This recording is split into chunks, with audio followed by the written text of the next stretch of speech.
This is when I say hello to all the people in YouTube land. Hello. This is Stephanie, Dr. Steph, and she's my co-pilot tonight.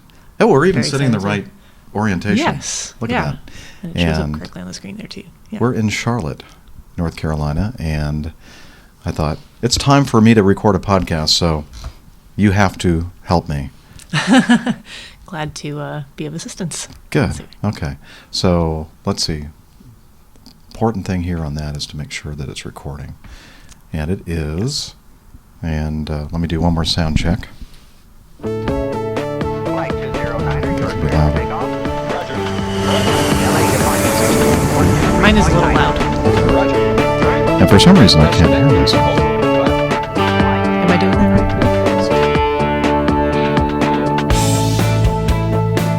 Yeah. Oh, now it's too quiet. Oh, Sorry. Let's we're see. going to let you Yeah, adjust it. that's better. Okay. Can you hear me okay? Yeah. Okay, good. Okay. Let's go with it. I can always adjust the Okay. music.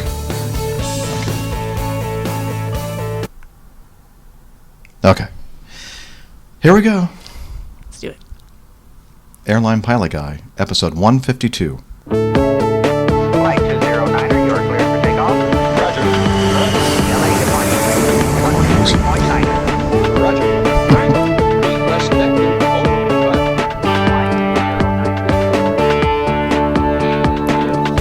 Hello, you're listening to the Airline Pilot Guy Show, the view from my side of the cockpit door. I'm Captain Jeff, your host, broadcasting live from Studio 425 in the Sheraton Airport Hotel in Charlotte, North Carolina. In today's episode, NASA is studying single pilot operations. We talk a little bit about the 727. There was an incident of a Delta 777 having to return for landing and dump fuel just a few days ago. More news, and of course, your feedback. So get all settled in, tray tables and seat backs in their upright and locked positions. Electronic devices powered on. Flight 152 is ready for pushback. Hello everyone, and welcome to the Airline Pilot Guy Show.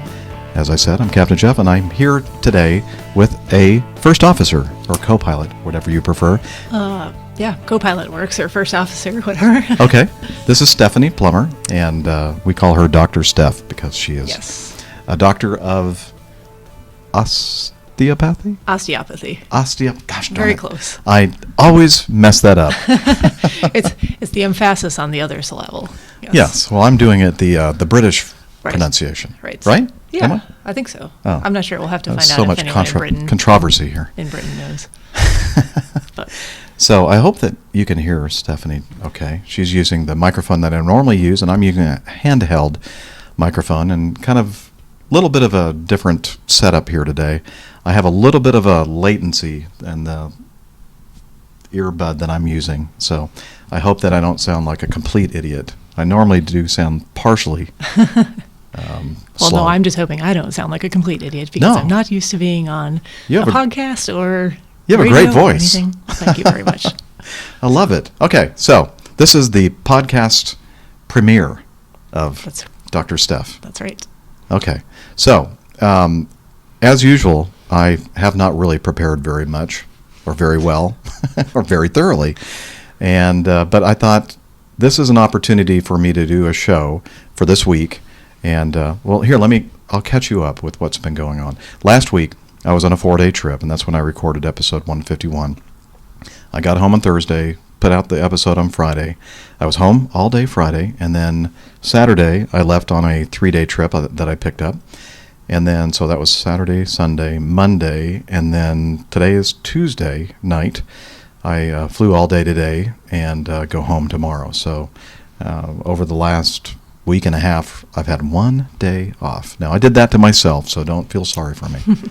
But anyway, I'm a little discombobulated, and I really don't know what my schedule is for the rest of the week/month, which I guess there's not much remaining in the month, but I need to pick up at least another 2 or 3 day trip, and then I'll be finished for the month. So I'd be thinking I couldn't even remember which day it was today, so I'm not much better off there. It's the good, and 20th, she's so- like, so like doing things to people's bodies and it's injecting frightening, really things. and- frightening. yeah, it is. No, I can keep all of that straight. I just can't keep my days straight. So, Oh, okay. yes. So now you're caught up. So I thought that this would be a good opportunity to record the show and have somebody, because it's always more enjoyable, I think, when I'm doing this program with somebody else. So I can blame somebody else.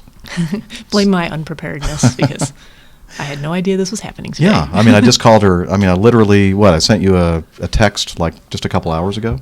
Yeah, it was probably just before 3 or 2 yeah. or I said, something. oh, by the way, I'm going to be in Charlotte, and I need to record a show. Would you like to be my co-pilot? And she said, yes. Of course. Wow. She's not very smart. So, let's see. I was thinking, I'm really not sure what to talk about in the news segment. I was hoping that, of course, we knew that the black boxes have been recovered from the AirAsia 8501, but they're still saying that they haven't really, thoroughly extracted the data, or they have at least not released any information regarding the flight data recorder. They just don't seem to be quite as eager to release everything as, the NTSB was last time there was a big accident. They've been... I mean, they were right on top of everything. As soon as they had any information, they just put it out there for everyone, so there was no speculation. You knew what was going on, and I don't think it works the same. No, and that's kind of unusual for the NTSB as well. Yeah, I was surprised that they did that. So. They've been doing that. When they started doing that with the UPS crash, I think. That's when people were starting to say, wow, that's kind of unusual, that they're already releasing information like immediately. But they just release it in a... It's very factual. Yeah, they don't draw any conclusions. Yeah, and they're trying to I think they're trying to cut down on a lot of the speculation that goes on, so that, there's not crazy theories running wild in the media and people talking about things that aren't true. And unlike those aviation experts that we all love. Right, it's not like them at all. Yeah. I'm trying to find I thought that... Oh, here we go. My favorite website, Aviation Herald. The update for today, the 20th of January.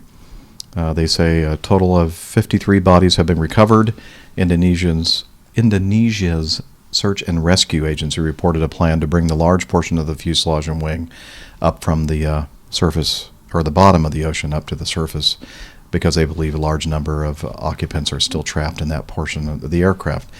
And this is the one that was kind of interesting. You said that you had heard that they were kind of ruling out terrorism. I think it was at the gym this morning on the news. I heard it was just a quick 2-second bite from whatever ABC or NBC morning news I was listening to. They said they listened to the cockpit voice recorder, and they had pretty much eliminated any terrorism. It didn't sound like there was anything unusual or suspicious going on. Yeah, and that's what we get from this little blurb in the Aviation Herald, that the Minister of Transport told members of the Indonesian Parliament that the aircraft was climbing at a vertical rate of 6,000 feet per minute. Its airspeed decreased, and it appears the aircraft entered a stall. Indonesia's media had earlier reported, claiming,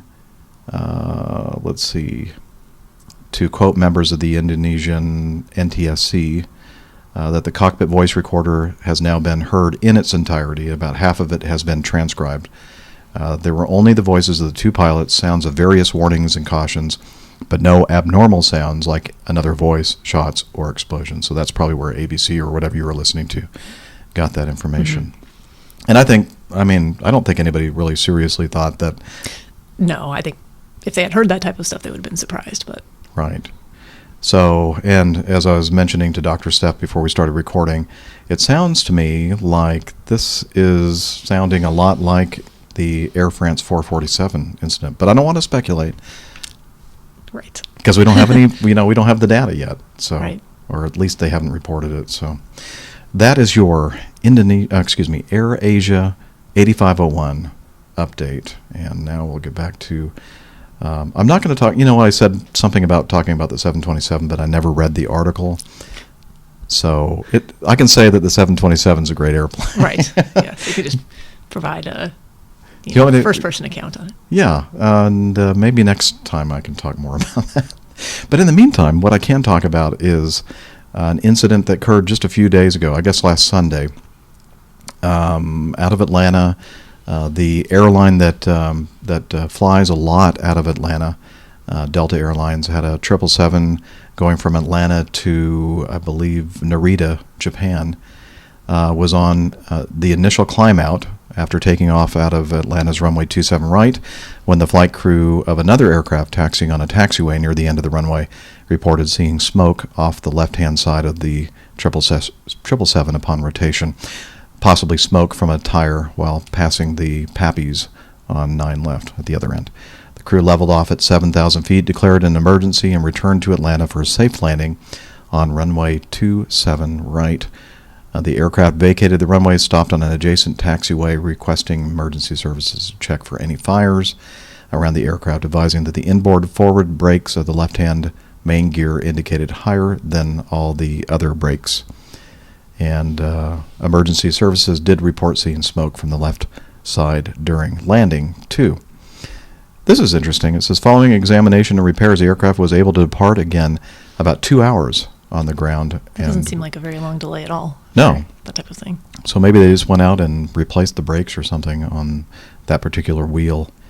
And the interesting thing is, I was on a trip when this happened, and my first officer, I guess his wife, sent him a text and then sent him a link to something. I'll include this in the show notes. It's video from one of the local news stations in Atlanta, and apparently somebody was driving by and saw this 777 dumping fuel and took some cell phone video, and it's kind of cool to see the... Yeah, it's pretty good footage, actually, because the planes, if they truly were at 7,000 feet, that's pretty low, and you get a good view of what's going on. And I was thinking that 7,000 feet kind of sounds low to me, but I don't know if that's just... it looked pretty low in the video. So yeah, it did look pretty low. You're right. So I thought that you'd need to get up a little bit higher before you started dumping fuel, but it's been a while since I've flown an airplane that has fuel dumping capabilities, so I really can't say much about that.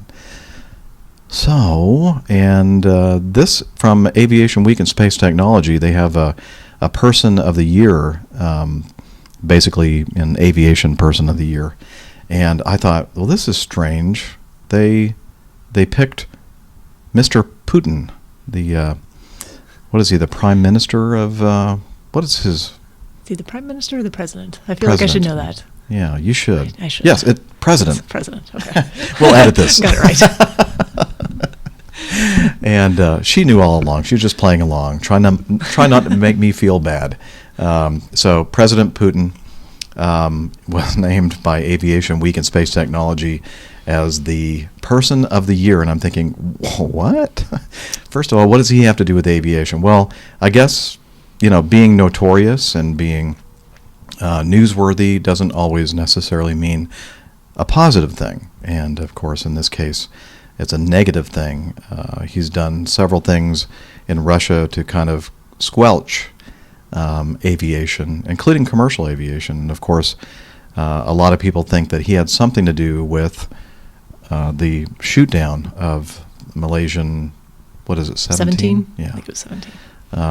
And so that's who they picked. And then I was going to listen to this podcast and listen to how they came up with their reasoning behind the selection of Vladimir Putin as their Person of the Year for 2014. It makes you wonder who else was in the running for... I think I was. I would. Yeah. Yes. But I'm kind of embarrassed to admit it. But I think you got by the way, thank you. Stephanie brought some great beer, local beer from Winston-Salem, and it is the Foothills Brewing Company, I believe. Yes.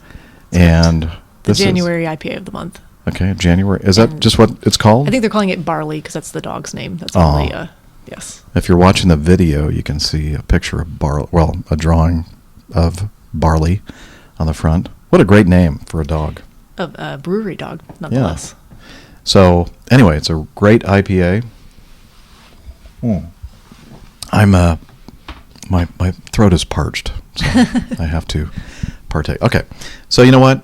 Not a lot of news. I'm sure I'm missing something that is just like really... Am I missing something big in the news? It's like I told you before we got started. I've been so busy the past couple of days, I've missed the news entirely. I'm no help. I'm sorry. That's a lame excuse. I know. Okay. It's terrible.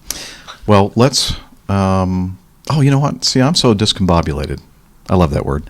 that I forgot to play the news bumper, and I forgot to talk about the coffee fund. So let me go back. See, you're We just could play the news bumper on the way out, maybe, and then into Okay. yeah. We'll just do do it that. in reverse. It'll wake up whoever fell asleep during the news. Ooh, Oh. ouch. Bruce, that wasn't me. Sorry. It was Steph. Okay, so let me go back here to, over here. So it's time now for, I need to bring up the volume on that a little bit. Johnny, how much more coffee? No thanks. Are you going to sing with me? No. Oh, No one needs to be okay, I subjected won't to sing that. either then. I'll sing Okay. along in my car when I'm listening, but Okay. Well, that is the Java Jive sung by the Ink Spots, recorded in, 1940. Got it. how did you know? I have no idea. So that's exactly right, and it's nice to know that Dr. Steph actually listens to the show. And we know that she does, because she is one of the people that I'm going to read the name of a list of names of people that contributed to the Airline Pilot Guy Coffee Fund since the last episode. And she's a patron of the arts, and it's kind of a weird art, this podcast, but she is one of the Patreon patrons, so thank you, Steph. You're very- my pleasure. It's good to have something to listen to on the long drives, and But you don't have to give me any money. I mean, it's free. You know, I don't. Can you imagine if everybody listening to the show gave me like $1 per episode? you could I'd be rich. quit your day job. I wouldn't want to I quit know. my job, but I could. Yeah. So thank you, and let's see. Let's also thank. I'm trying to find. Oh, I know what to do. I got it back over here. Why is that guy yelling so loud in the background? Because I need to turn the volume down. Here we go. See how good I am at this? Okay. The folks using the classic Airline Pilot Guy Coffee Fund method since the last show are... Where is it? There it Here we is. go. Thank you. Lyle, Teresa, Billy, and Stephen. So thank you, all of you, for your generous contributions to the Airline Pilot Guy Coffee Fund. If you want to learn more about it, head over to airlinepilotguy.com/coffee. And now I'll press this button and I'll do this.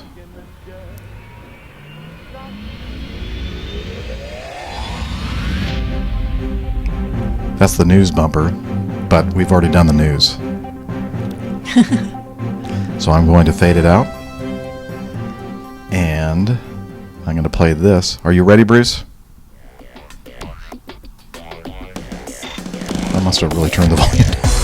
Captain, incoming message. I didn't want to wake anybody up. Bruce has been asleep for 10 minutes. All right. Bruce, you know what? You're infamous now. I'm sorry, but it's your fault. I haven't gotten any new submissions for the feedback bumper. I guess everybody's moved on. So until I have some time and have some energy, I'm going to leave it as is. But I have some great suggestions already from many of you, so we'll see what we do with that. Maybe Stephanie will do one for me. Maybe in my spare time. Yeah, Yes. of course you have lots of spare time. All right, what am I trying to do here? I'm trying to go to this and this. And the first item on the feedback list is some research from, who sent this to me? This was from Mark at flight level 330. Mark is always at flight level 330. And he sent me a link to this article from SOAR, fearofflying.com, the safest airliners and airline safety. And the article talks about various airplanes in the air transport part of aviation and how safe they are. And number one is, Dr. Steph? The Airbus A340. Okay. And they said they have 355. Now, I was telling Dr. Steph that it looks like this article was written a while ago, so because it doesn't look like it's completely up to date, so I'm not sure if the numbers in service really reflect what's actually out there now. Yeah. But We were thinking it probably wouldn't have changed much, though. yeah, you know. although that probably Well, that's probably a lot lower now It because probably is, yeah. a lot of them have been retired.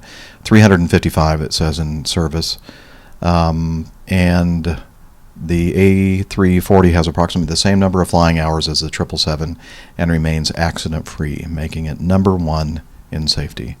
And then, of course, number 2 is the Boeing 777. And this is the reason why I think this is kind of old, because it says that 1 accident per 18 million hours of flying. The 777 is number 2 in safety. And I believe that this does not include the... Asiana. Yeah, the Asiana crash. Wow, look at that. 792. It's probably even a bigger number now in service. Number 3 is? The Boeing 747. Okay. Yeah, it's got a pretty good safety record. It's been there a lot longer than the previous 2. Right. And let's see. Followed Number by the Boeing 737 new generation or next generation. There's a And lot of those in service. yeah, like almost 3,000. And I don't know if that is... Oh, I guess it does include all the new ones as well, like the one I deadheaded earlier today, the 737-900. Right. It should be the 700, 800, 900, Yeah. I think. Oh, it says right there, 600 through 900. Okay. But I thought 600 was not I don't. that. I don't know if I I've thought it ever was seen 700. a 600 before. I know we don't have any. We have 700s, 800s, 900s. The Boeing 767 is next, and then the Airbus 320, the Boeing 757. That's number 7. Number 8, the Airbus 330, and number 9, the Boeing 737 CFMI. That's the second generation 300, 400, and 500. Right. And McDonnell Douglas MD-11 and Douglas DC-10. Wow, my airplane's way down the list. McDonnell Douglas MD-80 and the Boeing 727. They're in a virtual tie. Where was the L-1011? Is it even on there? I don't... Oh, yeah, look at that. Why is that even on? It's not even not there. on there. I think they've... I only think they... No, they did. They have the Everglades, the Eastern Yeah. crash, There were a few big ones, I think. Yeah, they have. Yeah. So I still think it's a great airplane. Anyway, so if you want to read more about this article, it'll be in the show notes. So next, thank you, Mark, for giving us that. Rick, you've heard of that guy. He's the 777 first officer. And he sent me this, this picture. And I think it's fair game Yeah. that I include this in the... I think so. He sent it. He he sent it to sent feedback. me. Did you see anything in here that says, Do not don't post? include this on your website or anything? No, Okay. nothing. So if you want to see Rick in his proposed new uniform, because he says, Jeff, how about it? How about we talk to flight ops and see if they'll let us fly like this? So there's a picture of... He looks someplace like he's someplace very warm. Yes. It was nice in Charlotte today, but not quite that warm. Something tells me it's like maybe south of the equator. It may be. Yes. Yeah, or around the equator or something. So, sorry, Rick, you're going to be exposed, literally. And Jorge, It is safe for work, though. It's Yeah, not, it's not a. it's not really that risque or obscene. anything. No. It's Well, no, it is obscene. It's just not too risque. Time for a sip of the beer. Okay, Jorge says, regarding feedback music, he goes, yeah, Captain, let's play some heavy metal music for each section of your podcast. Here, let me see if I can find something that sounds sort of heavy metal. Why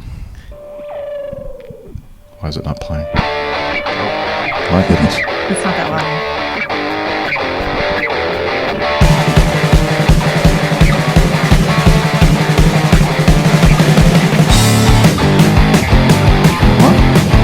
Sort of? I'm not sure what that Kind of. style is. I went to Subway last night for dinner, and there was one adolescent or teenage boy working there, and he had definitely picked his own radio station for the store. It was a little late at night. It was like 9:30 or something, and Do you have it all cranked up? it was loud. I enjoyed it, actually. I thought that was pretty good. Yeah. Do you like that style of music? Not particularly, but Here, have some more. sure. Thanks. Oh, it's almost gone. I'll see. Okay, let's see. Dispatcher Greg. Oh, this is one of my favorites. Dispatcher Greg, of course, but talking about this subject. He sent me a link to an article and a YouTube video. He says, "Hi, Captain Jeff, thoughts on this?" Thanks. Dispatcher Greg from Chicago. And he sent me to a link to NASA advancing single-pilot airliner possibilities. And I think I was going to actually talk about this in the news segment, but I didn't. So here's the deal. NASA apparently doesn't have a lot of time to spend on space anymore, apparently. Yes. So they're doing these studies on Aviation instead. Yeah.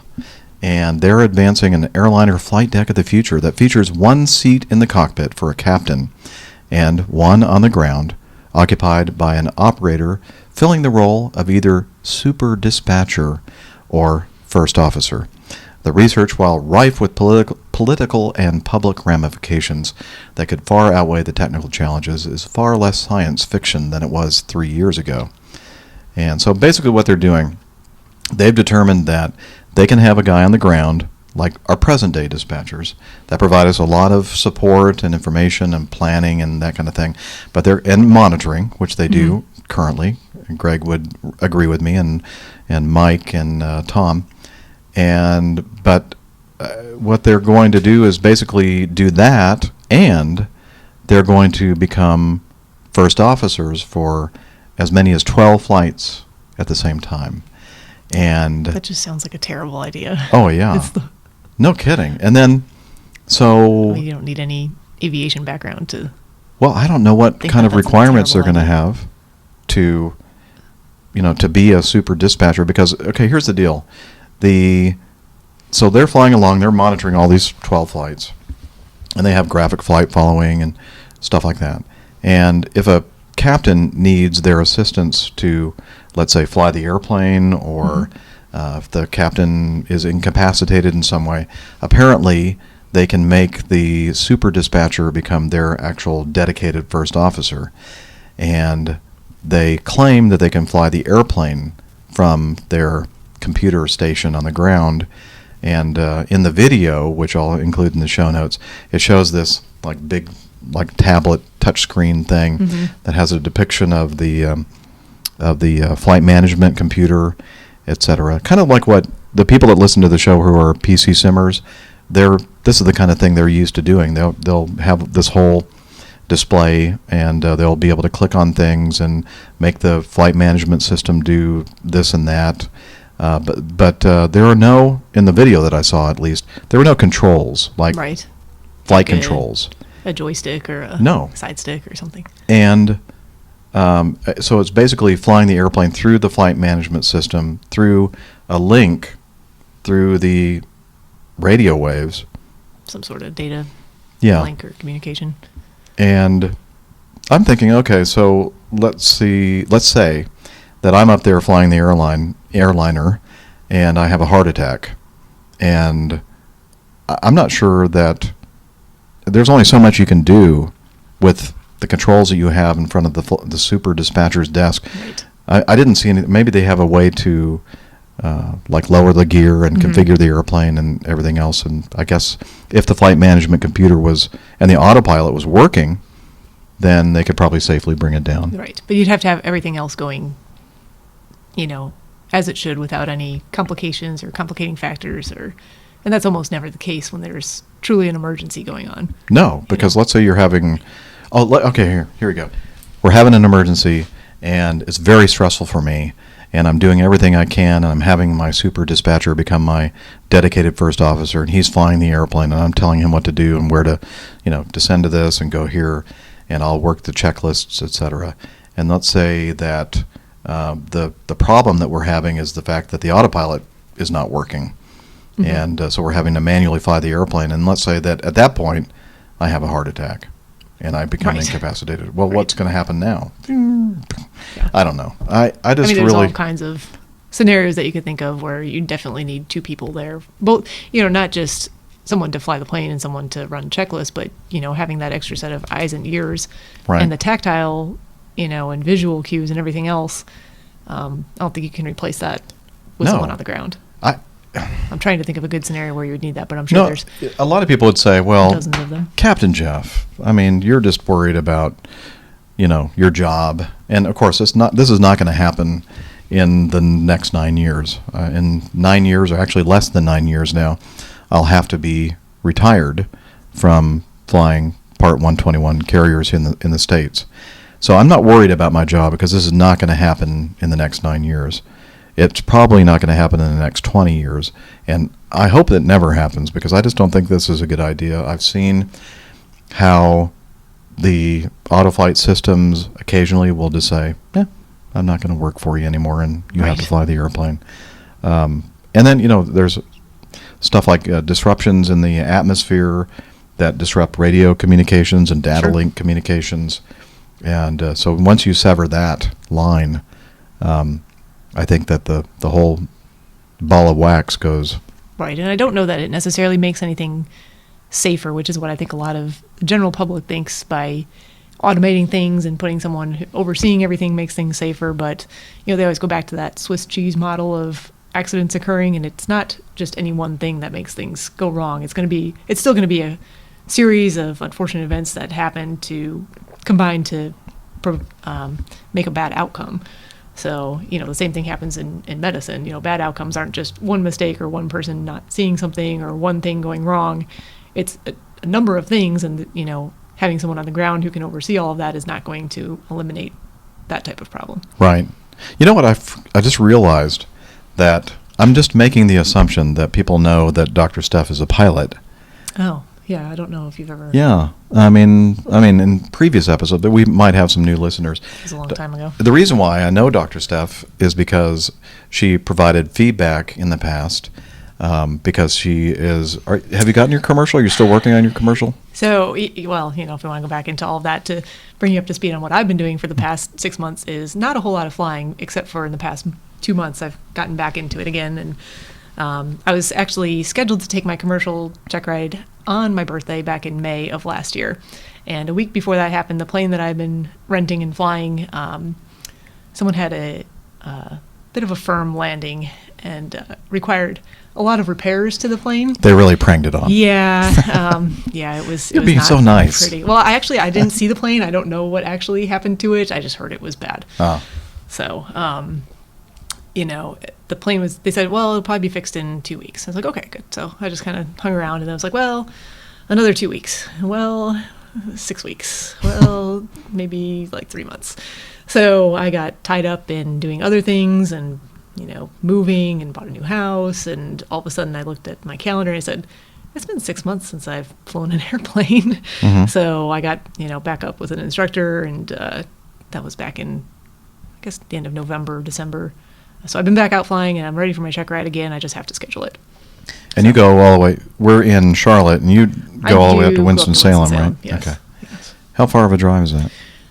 From here, if I leave midday, it's just over an hour. Probably an hour and 15, hour and 20 minutes. If you leave during rush hour, it's significantly longer. Well, you'll have to let us all know how that I will. commercial check I will. ride goes. Yes. I It'll be feel good. nervous just thinking about that. Oh, for the commercial check ride? It's not going to be that bad. Actually, commercial's not bad, It's not is bad. it? No. Okay. There's not a whole lot to it other than some maneuvers and. And not only does she fly airplanes, but she also jumps out of them. Yes, I was doing that in the meantime while the plane was broken. So Ah. I got my license. In for fact, that, one too. of the episodes, your jumping out of an airplane was actually the episode. Yes. graphic. That was actually the last tandem jump I did, and then since then I got my license. So. Oh, so you're jumping out by yourself now? Yes. Yes. You're crazy. I know. What is wrong I with know. you I jumping don't- out of a I don't perfectly know. good airplane? Well, See, in my have you seen logbook, skydiving airplanes? in my logbook, the number of landings equals the number of takeoffs. Yeah, mine does not. No, yours does not. By about 26. So. Wow. She just has a death wish.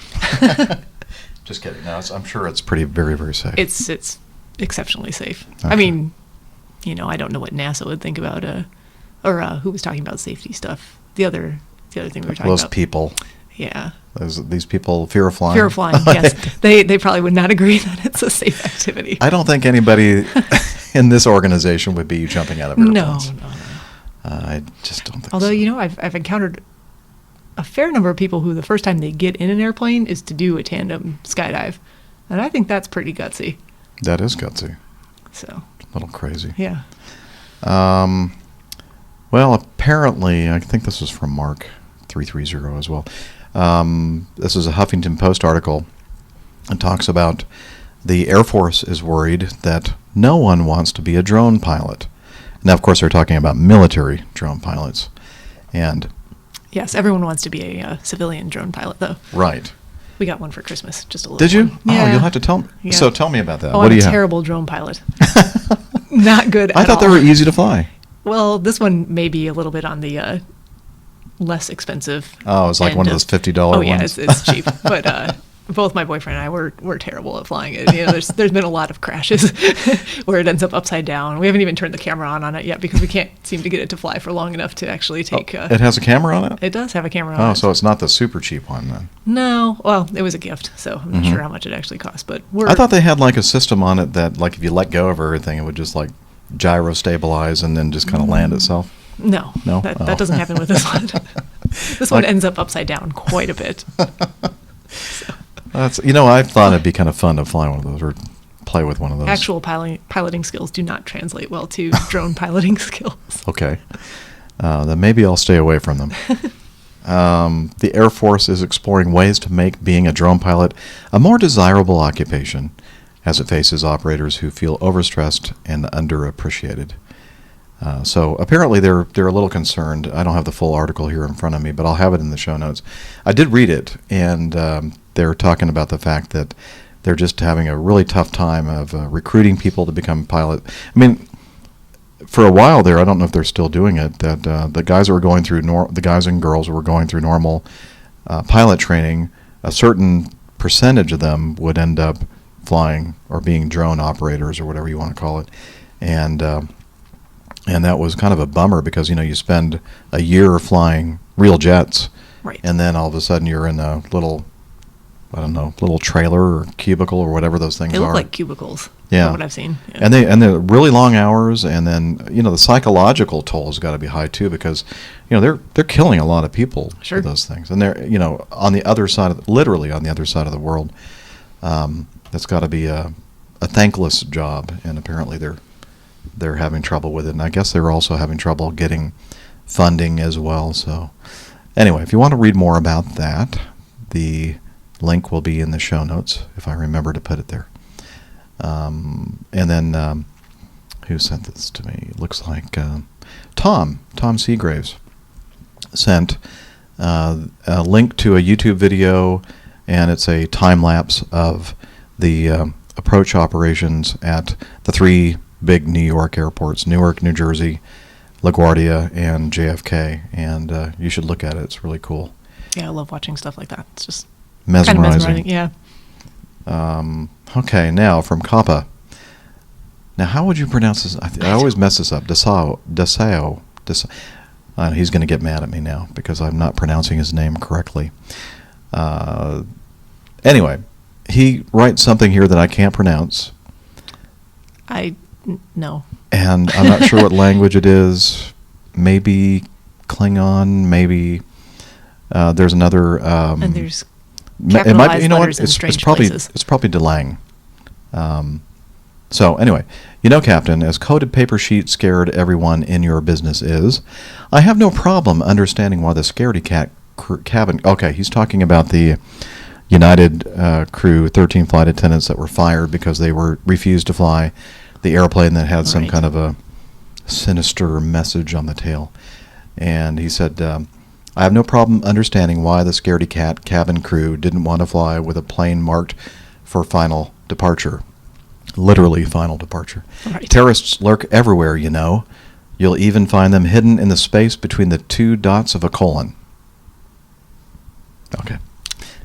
More than 14 years ago, or into World War III, we have more terrorists than ever, everywhere. Obviously, I'm not much of a fan of the current world war. So, je ne suis pas Charlie. Thank you. Say that welcome. again. Je ne suis pas Charlie. Wow. So you speak French? Poorly. Oh, well. I took like 4 years of French. And better than I can. I should get you to record the BEA. Oh, jeez. Yeah. Let's see if I have it in my sound. Oh, I didn't want to play that. Sorry. Disregard that. No, I don't have that there. Darn it. Oh, well. Moving on. Rick sent us another photo, and this one is even more provocative. This one may not be safe for work. This is truly leading edge. It is. It is. See, that's There, what you need the. Yes. That's the rim shot. It's Need the a leading chrome. edge of a 777. And he promised that he was going to take a picture of this. This is the exhaust ports for the engine and wing anti-ice systems on the 777. The first one is the underside of the right engine at about 5 o'clock position, and the second one is the underside of the outer slats on the right wing. Oh, okay. There's the first one right there. Okay. Gotcha. Okay. Well, thank you, Rick. I'll put those in the show notes as well so people can look at the exhaust holes for the pneumatic anti-icing system on the 777. Let's see. You know what? I never read this article either, so the show is That going was from bad to worse. Although this one was had an interesting title at least. Yeah, So, okay. Read it. It says Air India flight from Chennai to Paris delayed by 3 hours after fight breaks out in cockpit between the pilot and an engineer. I like that they capitalized the fight for Fight! added emphasis. Yeah, well, it's the Daily Mail. Oh, okay. That's why. Let's see. The plane was scheduled to leave Chennai. Is that right? I went You've been to India. I I have went not to been India to last year. I'm not entirely certain that I'm pronouncing that correctly. Okay, well, I know how to pronounce this one. Delhi. Delhi. Delhi? Yes. Delhi, that's correct. At 9:45 a.m. local time, but fight between the pilot and the engineer saw a delay for the 122 passengers. The pilot has been stood down while Air India investigates the incident. Okay, so it was delayed by 3 hours earlier this morning when was this? It says January 19th or 17th. 17th, okay. After a fight broke out in the cockpit between the pilot and an engineer. An engineer? They're still using engineers? What type of plane was this? It's a 777, I think. Huh. Well, that's what the picture is. Yeah. Who knows what it really was? I don't really know. Because, the journalists don't always do a good job of matching Picking the pictures. right plane to go with the story. Yes. All of us aviation enthusiasts have to suffer through that, unfortunately. Okay. Air India has confirmed that the pilot allegedly assaulted a ground engineer on board flight number 143 as he prepared to take off. It is believed an argument over the delay caused tensions to rise that developed into a fight. Okay, so I thought it was delayed because of the fight, but I guess there was a delay, and then they got into a fight as well. yeah, are we sure this is not China? I thought they only did that in China. Let's see. The flight engineer V.T. Kannan reached the cockpit and informed the pilot that the plane was yet to be handed over to the crew for flying. Oh, I see. Some kind of a mechanical delay. And basically the mechanic, I guess, said, I'm sorry, you can't take the plane because Right. it's not ready. But the pilot refused to pay heed to the explanation. The flight departed after another pilot replaced the one involved in the incident. So it sounds like a combination of things actually led to the 3-hour delay. Yep. And it was sounds a- to me like the one captain was disregarding the ground engineer. Yes. I guess that's what we're calling. I would call him a mechanic. Probably mechanic. If the mechanic says the airplane's not safe to fly, I'm good with that. I'll go, okay. Right, yeah. I'm not going to fly it. You think there's a reason not to fly this plane? Great. Yeah. And then a lot of times the mechanic will say everything is good. It meets all the minimum equipment requirements and everything else. And then I might say, well, it might be legal, but it's dark and it's bad weather and I don't feel comfortable with flying an airplane that doesn't have an operative generator on one Sure. of the engines. And I have the authority to say, I'm not going to fly it. And I've never had to do that. Mm-hmm. But if I ever did, I'd say, that's fine because I'm making the decision based on safety. And if I need to talk to my supervisor, my chief pilot, I'll be happy to. And I know for sure that I'll be supported by the Acme chief pilots. Right. Yeah, that decision. I don't know if that's true, though, for all airlines in this country and all airlines around the world. Yeah, you wonder how much pressure you had to get out on time and keep a schedule. And Yeah, kind of overlook things that. is that really important? Yeah. Okay, so moving on. Thought you might like to see this new drone in development. And no, I have not even looked at this. So, spot a target drone. What is this? I don't know. I don't know. Oh, press. Interesting. Oh, okay. This is some kind of a. What? Where's the intercept button? Oh no, I think it's just trying to tell you what it does. Oh, If you okay. keep going through the. when it Hovers over target. Oh, interesting. Target drone tangled. Oh, it looks I like was one thinking of the. like drone wars. Yeah, that's what this looks like. The target or one of the drones is dropping something into the rotor of the target drone. Oh, Sad drone on ground. sad drone. Drone on landing. Okay. I would buy that. That would be a fun use of a drone, I think. Having worked in the UAS industry for years, we've collectively never come across any bogus use of drones. However, it's inevitable that it will happen. And for people such as celebrities. Oh, While there I is should have told you that. It's going to emergency. happen. That's okay. Where there. I should have warned. Oh yeah, she's on call. Sorry, That's her pager. I'll be back. Okay. Let's see. Do we need to stop? I can put it on pause. Yeah. Whatever you want to do. that. If you want to pause. Yeah. Okay. We'll be right back. Sorry. No problem. Resume, and then we'll record again. And I'm not really sure what to say about this one. The drone one. Okay, yeah. So I think that we're back. Sorry about the interruption. Hi. Yes. Well, I mean, she has like a real job and things to do. Sometimes. People kind of expecting her to support them.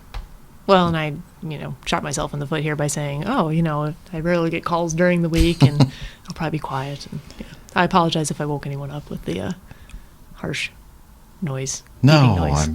Well, you woke me up. Oh, okay. Because I was reading this article. Anyway, this thing that who sent this to me again? I've already forgotten. Looks like William at KDOV Dover.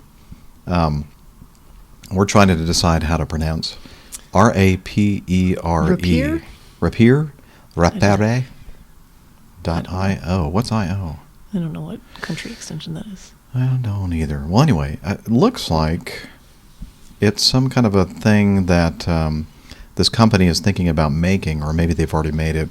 That so you're a celebrity and you have a drone following you, and it's got its camera on you, and then you can use this thing to go up there and basically take out the bad guy drone.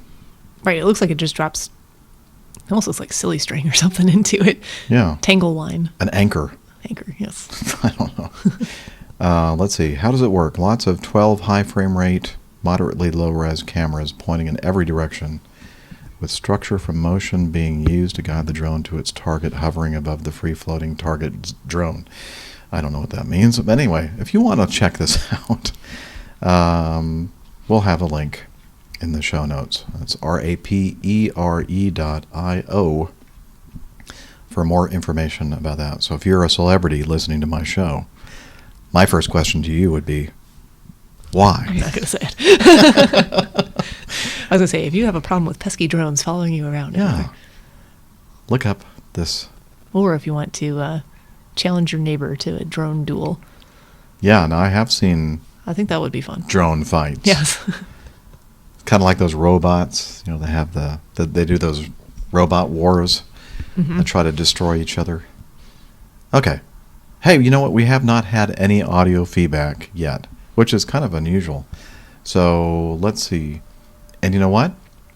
I have not listened to this yet, so this is kind of risky, but we're going to hear what this is all about. Hi, Captain Jeff. This is Steve from New Jersey, just outside of Philadelphia. Just listening to APG 150 in a discussion about stall speeds and stall speed indicators, and I just thought I'd put a little bit of a finer point on that discussion. Point out that stall indicators do not work on airspeed because the airspeed at which a wing will stall varies with the weight of the aircraft, and also it can occur in any attitude as well, as you're probably aware. For light GA airplanes in the pilot operating handbook, the stall speed is listed at gross weight. I'm sure for the airlines that you fly, the stall speed varies with the number of passengers and the weight of the airplane, of course, and that's either calculated through a computer or you do it manually. So that stall speed can occur at any speed. It's really defined by the critical angle of attack being exceeded, and the critical angle of attack being defined by the relative wind to the chord line of the airfoil. And when that relative wind, which is really the direction that the wing is moving, is exceeded, that angle is exceeded, the wing will stall. And that can occur at any speed. Maybe 15 or 18 degrees might be that critical angle of attack. And if you were able to quickly change that pitch of the airplane, you'll exceed that critical angle of attack even if you're moving at 200 miles per hour.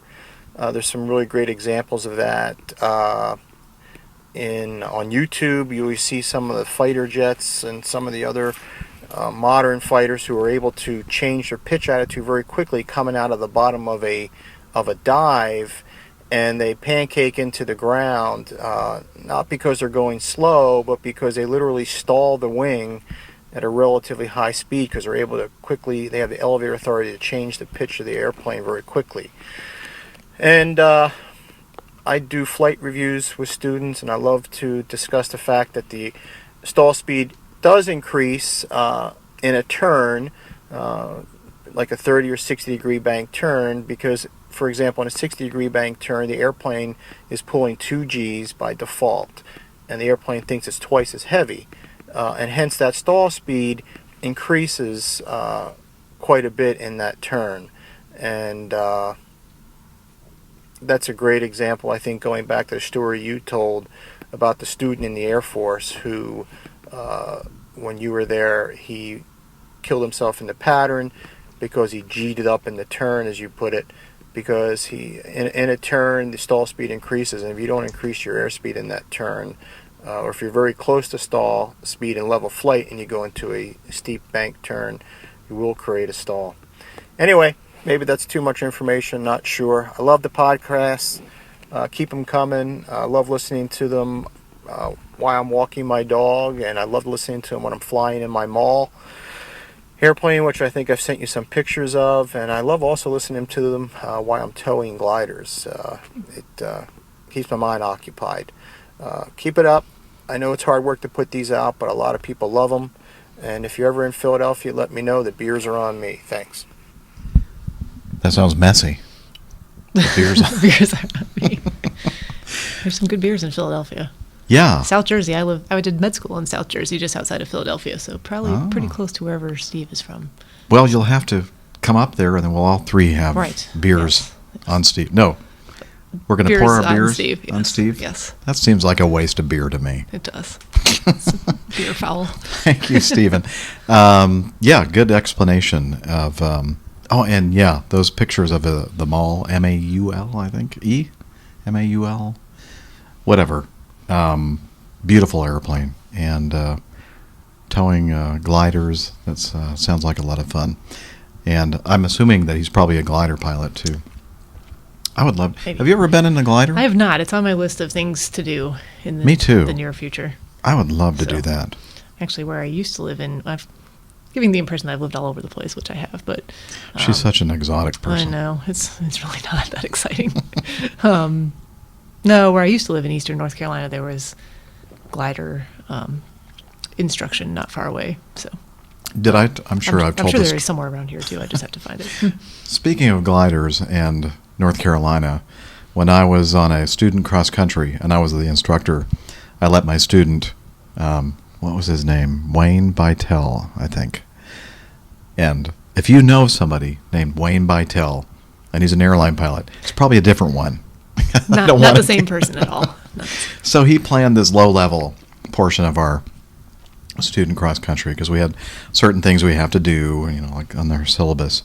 And I didn't really thoroughly check his his low-level planning, and We just kind of went, okay, looks good. and we were. His dad was an Eastern Airlines pilot, and they had a beautiful home, not far from here on that lake, that south. Lake Wiley. Yeah. Yeah, that's where I moved to. It's very nice. Oh, I didn't even know you had moved. I thought you were like up here. Yeah, and I moved. It's not that far Oh. away though. So. Yeah, it's a great place. But Beautiful. It's very nice. And so we, on the cross country, came into Charlotte, I guess, yeah. And went there and had a great dinner with his parents. And then the next day we took off out of Charlotte and headed up somewhere to the north. I forgot where. And I should have looked at his route planning a little bit more closely, because at some point during our low level, and I think it was like 1,000 feet, so it's not like super low, not like 200 feet off the deck, because we were in a T-37. So we were probably 1,000 feet, maybe 1,500, and all of a sudden I noticed all these little dots, white dots going by, and I don't know how fast we were going. It's like 300 or something. A lot faster than a glider. Yeah. Yeah. These things looked like they were not moving, and I go, whoa, and we didn't hit anything, thank God.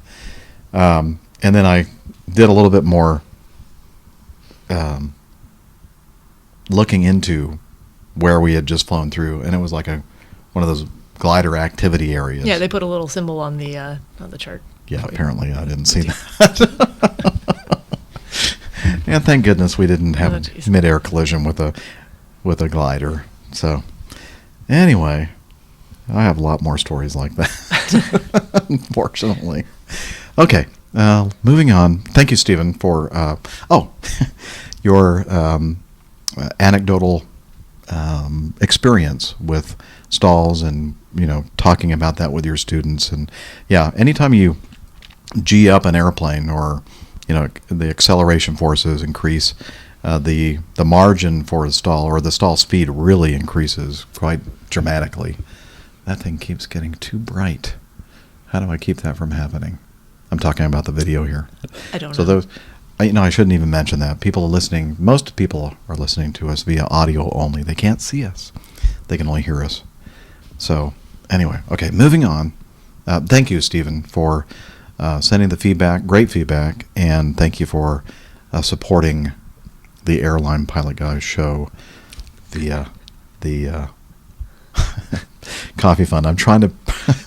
I was telling Dr. Steph that sometimes I'll forget that my laptop computer is not a touch screen display, and I start touching the screen. I can see him like going for the next. It's like, yeah, I don't think that's going to work on This reminds me of on the my screen. kids.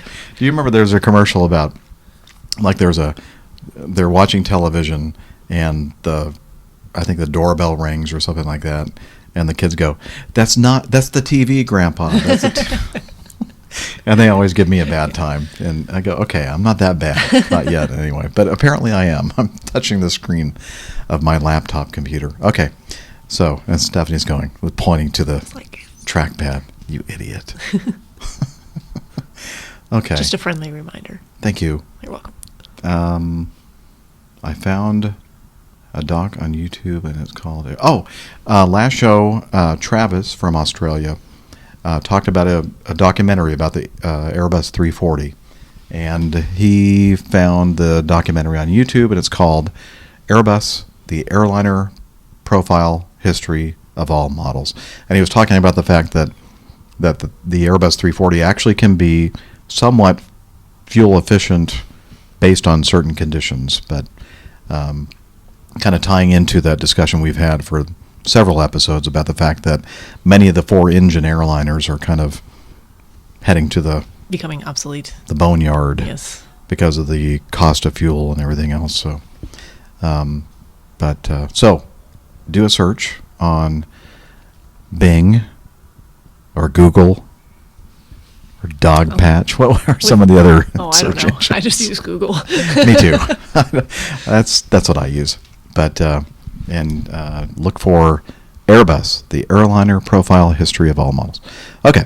Thank you, Travis, for that. And Nick writes from his iPad. Okay. It's aviation fan Nick here in the UK. I hope you are all well and had a nice break over the Christmas, New Year period. I've just come across this ATC from Dublin Airport who are less than happy with the flight deck on this British Airways flight. Let's see, I hope I still have this window open. Yes, right here. And I hope that my bandwidth is good enough to play this. But let's listen to this little episode here. It's kind of amusing. 845, there's traffic behind you waiting to depart. If you're not ready, I'm going to bring you onto the runway to vacate up 34. Okay, just a point of order. We'll just wait for the cabin to be ready. It takes about 2 minutes from the time that I told the gentleman before. Okay, you need to enter runway 28, please. Turn right onto runway 34 to vacate. Stand by, it's been 845. Bird 845, proceed onto runway 28 now and vacate right onto runway 34. There is traffic behind you waiting to depart. Yeah, I've just got a phone call, someone. That's Bird 845, we are actually fully ready. Seabird 845, line up runway 28 and wait. I'm on runway 28, Bird 845. And for future reference, Seabird 845, I suggest you advise the ground controller that you're unable to take departure yet, and you should really be taxiing out to Echo 1 when you're not ready for departure, because there is traffic behind waiting that is ready. Stand by. Seabird 845, are you fully ready for departure? 845, Bird 845, we're just doing the checks whilst we keep talking over this. Stand by.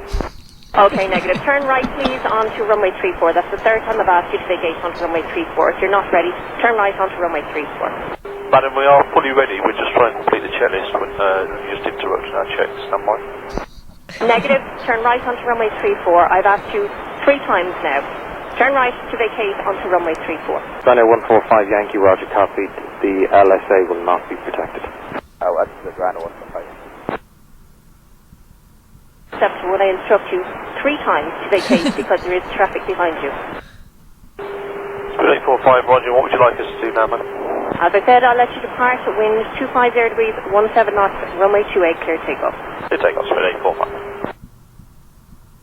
Okay, and then the YouTube video here says, after departure, Dublin Control. Oh, shoot. I need to put this on pause so I can read this. Dublin Control gave the pilot a phone number to call on the ground at Heathrow. 2 aircraft had to go around because of his arrogance. Of course, the person that put this YouTube video up put that little comment there about his arrogance, but I don't know if it was really arrogance. Well, it sounded just more like lack of concern for what else is going on around. Yeah. That syndrome. It's like we're ready, but we just have to finish this checklist. Yeah, but we're ready. Just.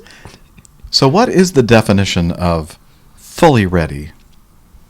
Apparently, his definition was not the same as the controller. And most of us. Yes, most of us would agree that being ready to go means you're ready. Yeah, to go. You're ready for takeoff. Yes. Okay, yeah, we're fully ready. We just have to complete our checklist. And the cabin's not ready yet either. They need 2 minutes. But we, the pilots, are fully ready. We're ready. Yes. So, obviously, and I talk about this a lot, communication is so important, and this is a good example. And they sounded very unconcerned by being chastised by ATC. We're Speedbird. There's nothing worse than being chastised by ATC. Right, and there are some men that I know that really hate being chastised by a female controller. That might be, and a controller, a female controller. So that might have something to do with what's going on there. Or maybe the guy was just completely clueless and has no idea that what he was doing was basically,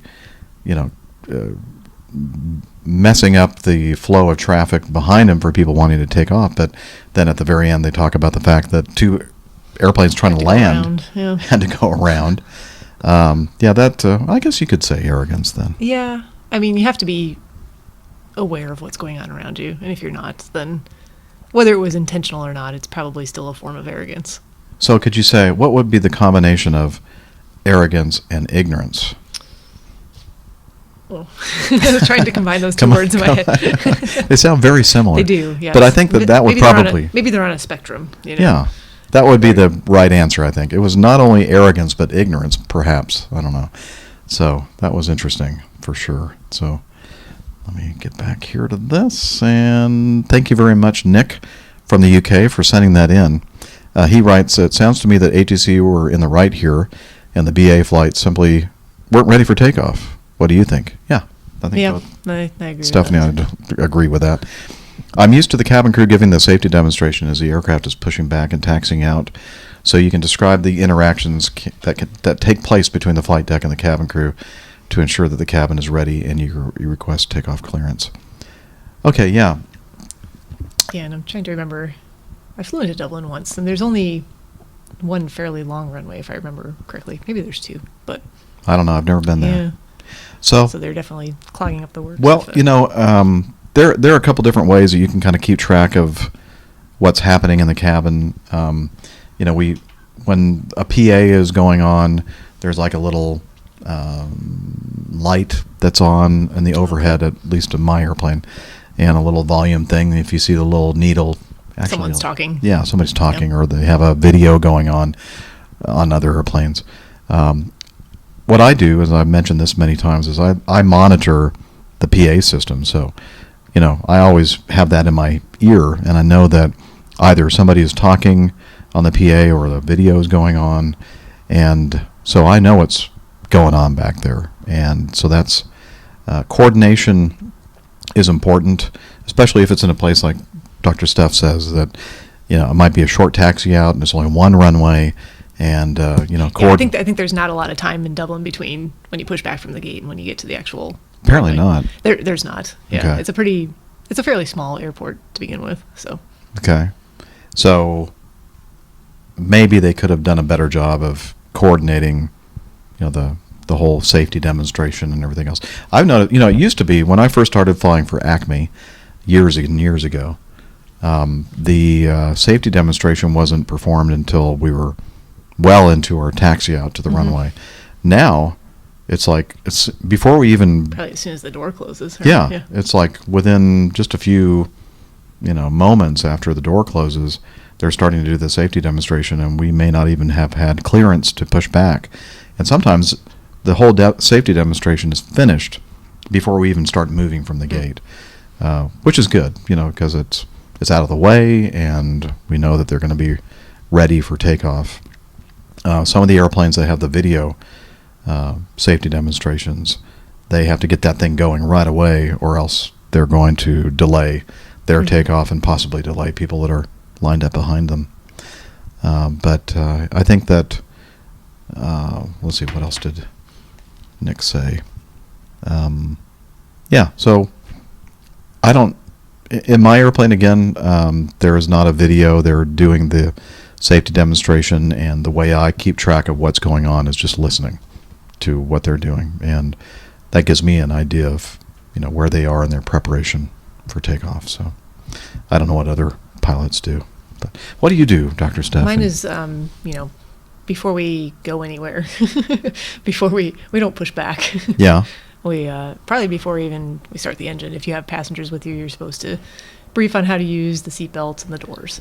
Okay. Is that what you do? Like if you have people flying Yeah, with if I have you someone and- with me who's never, you know, been in a general aviation aircraft before, I'll show them how to use the seatbelt. I mean, for the most part, it works like any other airplane seatbelt. Sometimes there's a shoulder harness that you have to figure out how to connect as well, which is not difficult. And then depending on what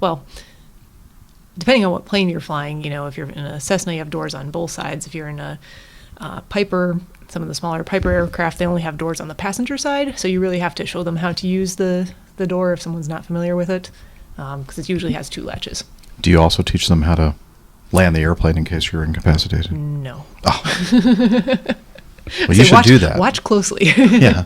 Pay attention in case you need to actually do this. My safety briefing is rather short. It's about 30 seconds. Oh, okay. Well, succinct Yes. and There's not to the much- point. Not much to it. Yeah. Oh, and I do tell people too, you know, you're an extra set of eyes in here as well. So That's good. if you see something, please Don't don't assume. assume that I have also seen it. Mhm. Just speak up and say it. I'm not going to be mad at you for saying it. It's not. I'm going to say, oh, okay, I saw that too, or thank you very much, or I didn't see it, or oh my gosh, thank you. You know, it'll be one of those responses. But Because I think a lot of people that aren't pilots are going to think, well, obviously she sees that huge flock of birds up there that we're about to not fly. necessarily. Yeah. They're I looking at tell something that else to completely. my jump seaters as well. I say, hey, look, you know, if there's something you see that Right. looks like it's something that we haven't seen, then please. Or even bring if it. it's something that just seems unusual, you're not comfortable with, speak up. I can either give you an answer as to what it is, or if I wasn't aware it was going on, we can figure out what it is. Right. So, Excellent. So, let's see. Let's move on to. although, wait, I have a very funny story about that, tell me. actually, if Okay. want to go into that. So this was a long time ago. I think I was actually still a student pilot, and we were actually flying with my flight instructor and my father and his new wife. I actually don't know if they were married at the time, but we were flying from eastern North Carolina out to Ocracoke Island, which is a amazing flight. If no one's ever flown out to Ocracoke, that's a Is that near like the Kill Devil yeah. Hills? That's the and- Outer Banks. It's a bit farther south. It's south of Hatteras. So we're flying out there, and we were just going to go.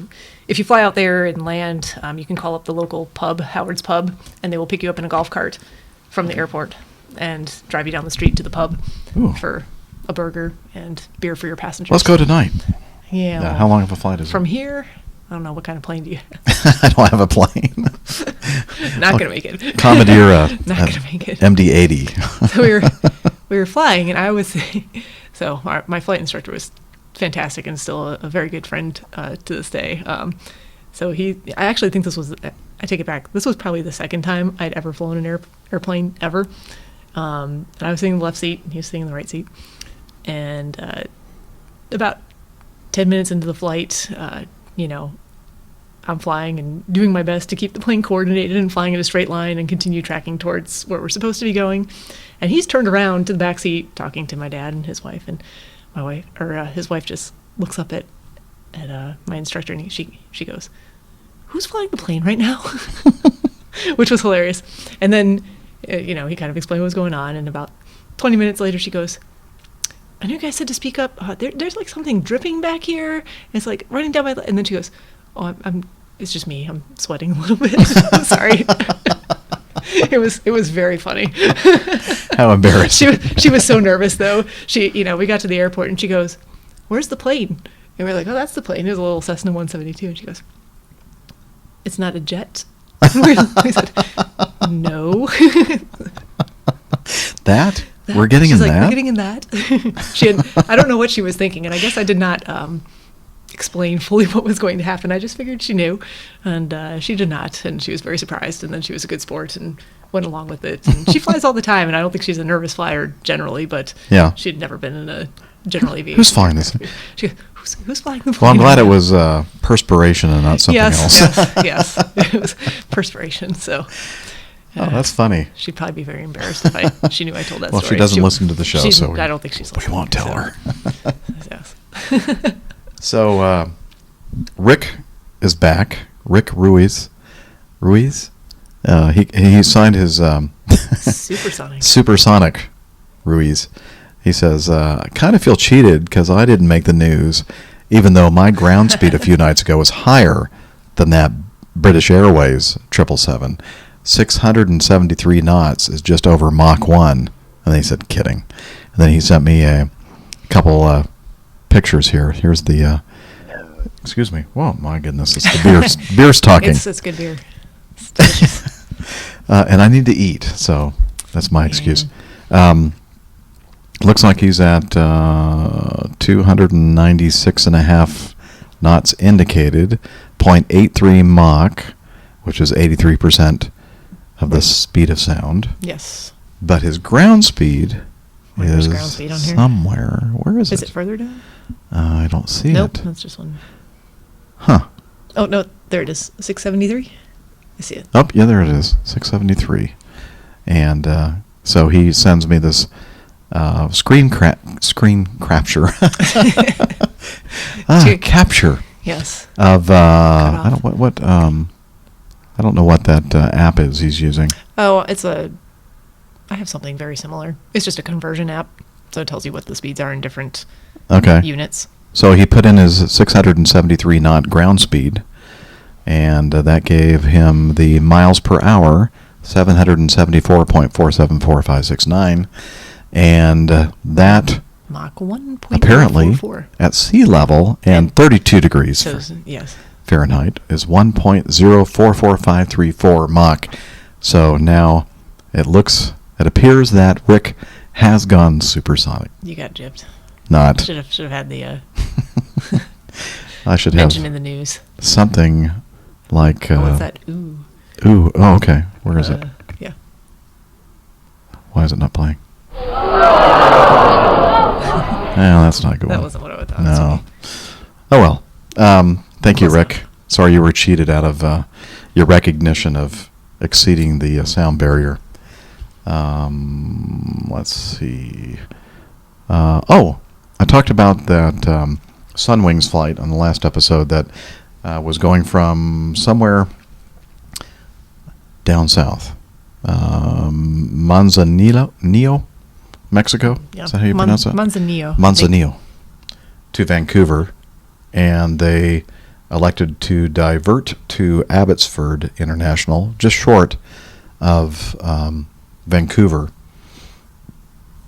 And he said that this showed up in the CADORS, the Civil Aviation Daily Occurrence Reporting System in Canada. And he said, looks like they hit a company limit and diversion was required. In the good old days, Abbotsford was a regular diversion point for Vancouver when visibility was low. Category 3 approaches took care of that. I suspect logistically the diversion to another Canadian airport was probably easier to deal with than landing at SeaTac or Bellingham for fuel. So according to the report, the flight crew of the Boeing 737-800, operated by Sunwing Airlines, elected to divert to Abbotsford when it was determined in flight that the aircraft would reach minimum diversion fuel. The Seattle sector controller had initially cleared the flight directly to Vancouver, but the pilot subsequently advised that the indicated fuel quantity fell below the company established minimum diversion fuel requirement.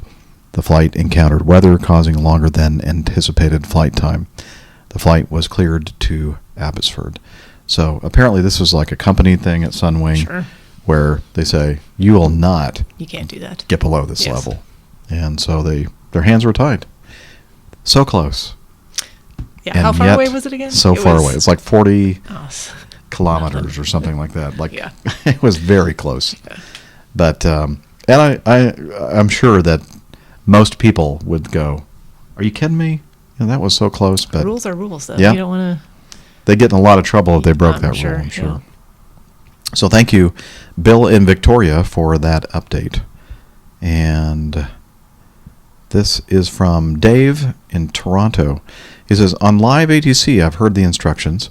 You are re-cleared to flight level 8000, although I don't think you probably heard that. Maybe flight level 080 or what? Anyway, that's not the point of the question. What does re-cleared mean? So, let's say that the clearance is you are re-cleared to flight level 180. What that means is that you are, well, I guess it could mean a couple things.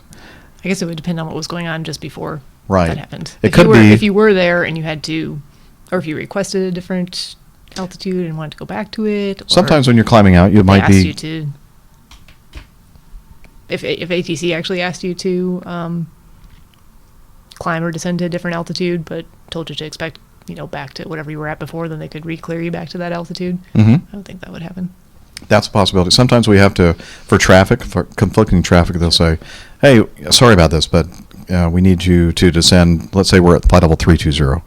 They said, descend, maintain flight level 300 for traffic. And then, so you're there for a few minutes, and then they re-clear you to 320.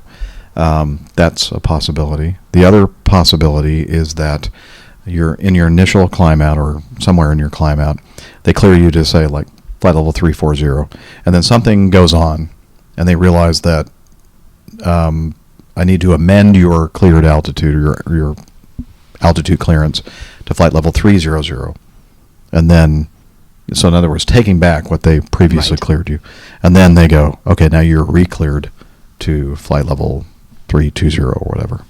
So it could be that. That's my best answer. And he said, not sure if you're interested in posting the attached photo on your website to see if any of your listeners could identify at what airport was this photo taken. Oh, I have a guess. I do too. Let's see if our guess is the same. Go ahead, Dr. Steph. I see a lot of rocking chairs at Philadelphia. Yeah, but I'm sure other airports do too. I think they have them here at Charlotte, Oh, do don't they? They might. I've not. Oh yeah, I think they. I don't know. I see them more in Philadelphia. Yeah. There's a lot of rocking chairs in Philadelphia. You're That doesn't right. look like. That doesn't look like a Charlotte rocking chair? No, ours are different. I'm just trying to figure out what's going on the floor there because I've never seen a floor. Because that looks like a moving sidewalk. Yeah, there's a moving sidewalk. And from the little tiny bit of a You could see part of an a airplane, you can't really tell. Looking what- at like the column there, the structural column in the background, Wait a minute, let's analyze the person walking. this on person the and what they're moving- wearing. It looks like warm weather gear. Yeah. Some sort of coat or sweater. Who That's my knows? Philadelphia is my guess. I don't know if you have a better. I think that would be a good better guess. I've seen them at Hartford. I've seen them at Charlotte and Philadelphia. So I don't know. This is Dave from Toronto though, so maybe it's a Canadian airport. It could be. I've not been to any airports in Canada. It's from Toronto. No, I don't know. Well, I'm looking at that grate on the floor too. I don't know where I've seen that ever. That's a nice grate. Yeah. That's great. I guess if we zoomed in on that, might be able to figure out what there's some kind of a Mhm. engraving or what do they call that? Like a whatever Yeah. in the steel. So I don't know. I'll put this on the website in the show notes, and then you can look at it, and then you can guess, and we'll reveal, if I remember, on the next show where that is. Thank you, Dave from Toronto. More audio feedback. Oh, this should be good. This is from Pilot Pip. Hey there, Captain Jeff. It's Pip here. Sorry if I'm a little bit out of breath. I'm just out on my mountain bike cycling through the very beautiful English countryside around my house. Oh, rub it in. Actually pretty wet and muddy English countryside this morning. It's pretty hard going. But anyhow, just listening to episode 151 as I cycle and the ongoing debates regarding your feedback bumper. I meant to mention this to you several times before, but you never seem to mention it. I don't know if you're aware, that deep gravelly voice that you have that says, Captain, you have incoming messages, or something like that, is none other than Lieutenant Commander Worf, the Klingon security officer on the Starship Enterprise from Star Trek The Next Generation. Now, I'm sure, like the rest of us, Captain Jeff, you are a huge Star Trek fan. I know I certainly am, so I'm kind of surprised you've never mentioned Worf's name before, but anyhow, that's who it is, just if you or anyone else was wondering. For what it's worth, I quite like your bumper for the feedback. If you do decide to change it, get rid of it, then hey, send it on to me. I'll happily use it on my show. Always happy to accept a bit of charity. Anyhow, I'm going to keep on cycling through this mud. Take care. Speak to you again soon, Jeff. Cheers.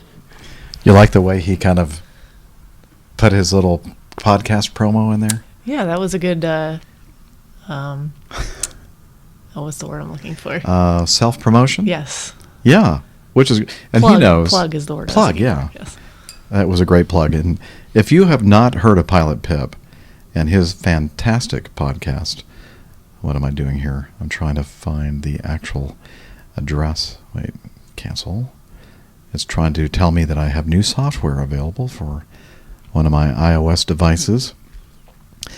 And his podcast is called Plane Safety Podcast, and you can find it on iTunes.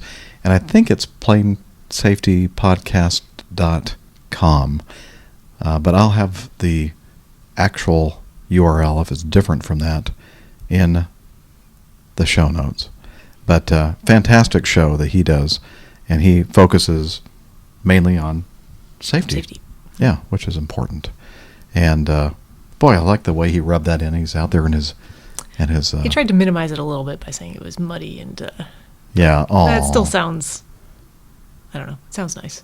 Yeah, really nice. There's many days I'd like to be outside, even if it's not ideal weather. Yeah. So.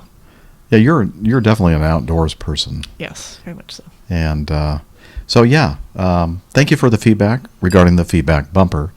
And I think that I didn't know the actual name of the person that did that. Captain, you have whatever. What does he say? Captain, incoming message.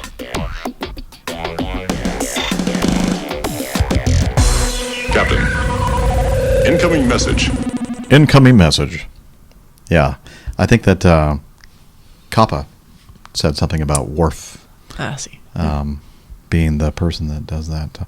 I like that I'm not going to get rid of it. Sorry, Pilot Pip, trying to steal my bumpers. He's going, oh.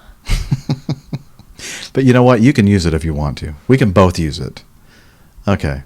Always appreciate hearing from Pilot Pip. Sure. And if you have not heard his podcast, you really do need to. It's very informative. Very informative. I learn a lot every time. Okay. Nick Carson writes, I'm currently writing to you from 35,000 feet above the Pacific Ocean on my flight simulator. I am flying the Boeing 737-800 from Honolulu to San Jose, California, from a 3-day FSX trip that brought me from, wow, look at this, JFK, SJC, so let's see, New York, Kennedy, San Jose, California, Honolulu, HTO. Oh, I think that's, Go ahead. That's Hilo, I think. Honolulu, Hilo. He's going back and forth between Hilo and Honolulu, apparently. I think that's what HTO is. San Jose. Yeah, he puts it down there. Oh, okay. Honolulu, Hilo. I should read more then. So you can say that I've been racking up the hours and miles this time around. I've been to one extreme to the other weather-wise. In JFK, it was bitterly cold, maybe at the freezing mark at best, to the Hawaiian Islands where it was warm, scattered clouds, and light breeze. In Hilo and Honolulu, it was between 80 degrees and 84 degrees. When I was flying the Honolulu-Hilo route, I was using an older version of the 737-800. You may ask, older version? I thought that the -800 was one of the most modern versions of the 737. Well, let me explain what I mean. The cockpit was filled with analog gauges, buttons, etc. The plane did not have winglets, wasn't ETOP certified, and was a bit rally when on takeoff or landing. I'm not sure what that means. On top of all those, the auxiliary power unit, the APU, was out of commission, so I had to use the ground power unit, the air start unit, and the air conditioning unit for keeping the plane serviceable and to keep the plane cool when it was parked. Although distance between Honolulu and Hilo was under 200 nautical miles, the flights were about 40 to 45 minutes each way because of my flight plan. It had me zigzagging through the islands, and it was because of this it took that long.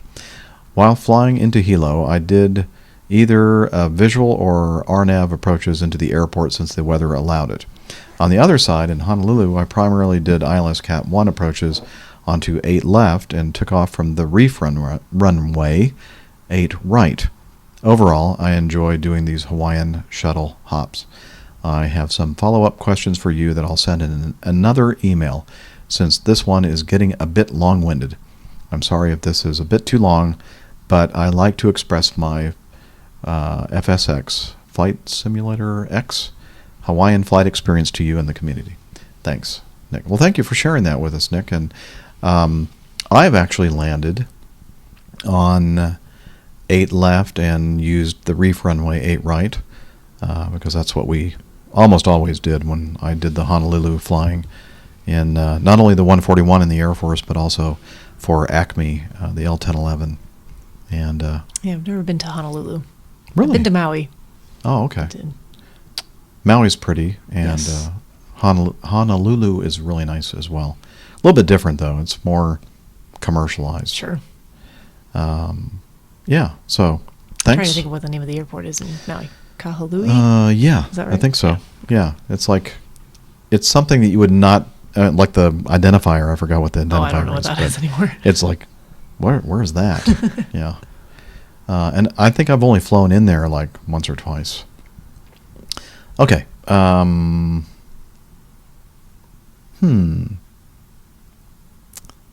Well, you know what? I'm going to have to do this next time. It says, this is from Lee, and he sent me some feedback.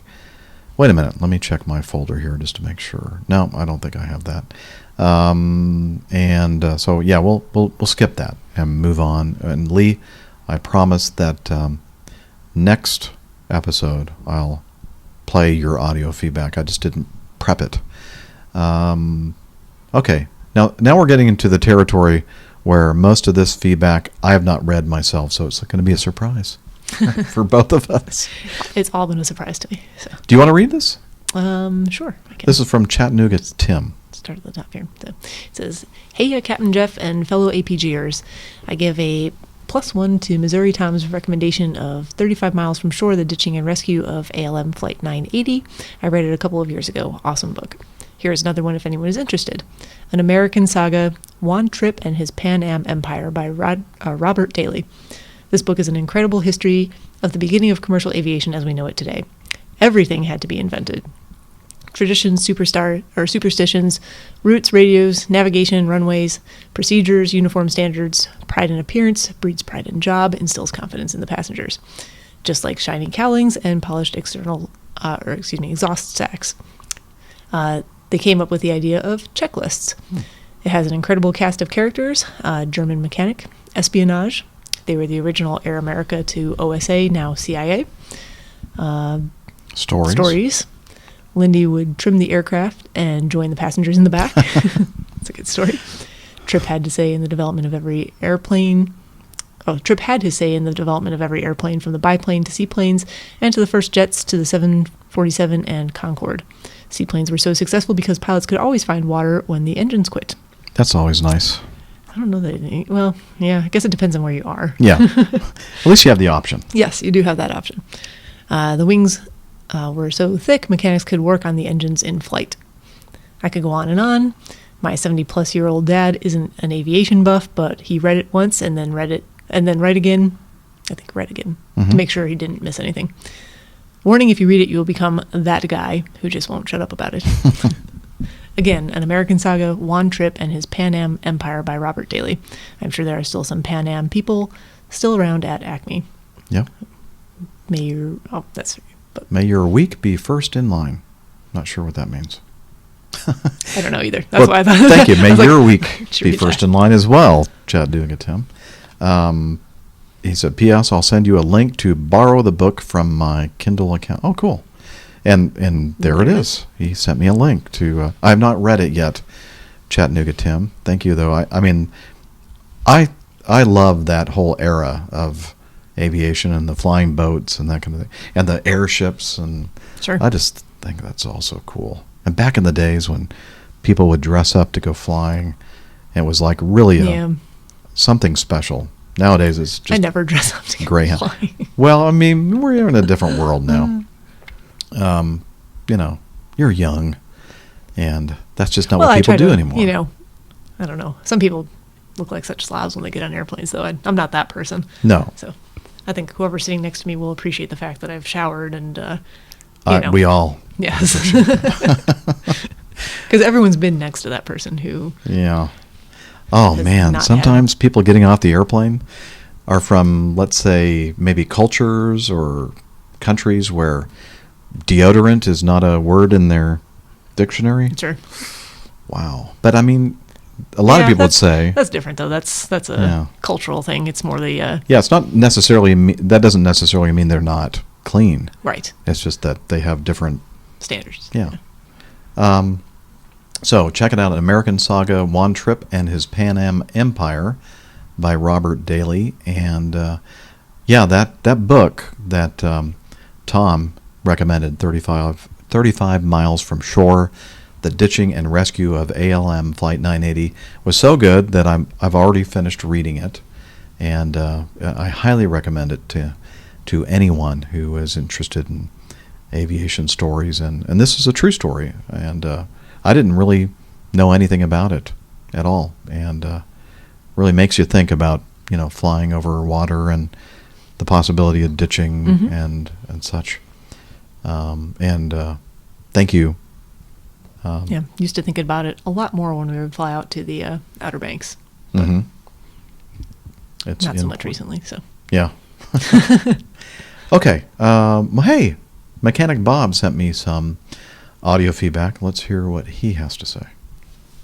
Hi, Captain Jeff. This is Mechanic Bob. I was sending you feedback in regards to your conversation about splitting the pilot and co-pilot control yoke if the pilot and co-pilot got in a fight and started pushing in opposite directions.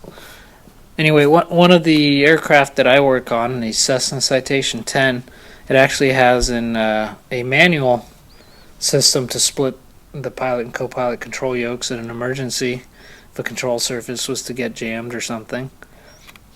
And you have a red knob in the pedestal that you can split either pitch or roll or both, and you can give the captain control of the left elevator and the ailerons, or you can give the first officer control of the right elevator and the roll spoilers. And I actually got to try this out in the simulator. I had some engine run and taxi training, and when we were finished, we had some time to goof off, so we took the airplane up and we split the two sides, and you could turn the pilot's yoke to the left and the co-pilot's yoke to the right, and basically the roll spoilers and ailerons pretty much counteracted each other and just kept going straight. And same thing with the elevator. It's kind of interesting that different manufacturers kind of have the same idea. Another thing I wanted to mention is I like the bumpers the way you have them, because I don't try to fall asleep while listening to your show, so I don't mind if they're loud or abrupt. I figure you might be onto something, though. If people use your voice to fall asleep, you could make a sleep CD, and you could advertise it right here in the Airline Pilot Guy, and people that fall asleep to your voice might just buy it. I don't know. What do you think? Anyway, good to listen to your show, and keep up the good work. You're feeling very tired. You know what? Somebody, just the other day, I was making my welcome PA, which apparently a lot of people don't do. I deadheaded on a flight from where? LaGuardia to Syracuse on Sunday, and it was a regional airline, and guess how many PAs I heard from the pilots? Yeah. 0. Nothing, except flight attendants prepare the cabin for takeoff or whatever. And that's it. Nothing. Well, anyway, I digress. So I was making my welcome PA, and one of the flight attendants came up and they said, "You have such a relaxing voice. It's just like soothing and putting people to sleep." And I said, "Well, let me tell you a story." People. There's quite a few people tell me all the time. Fall asleep.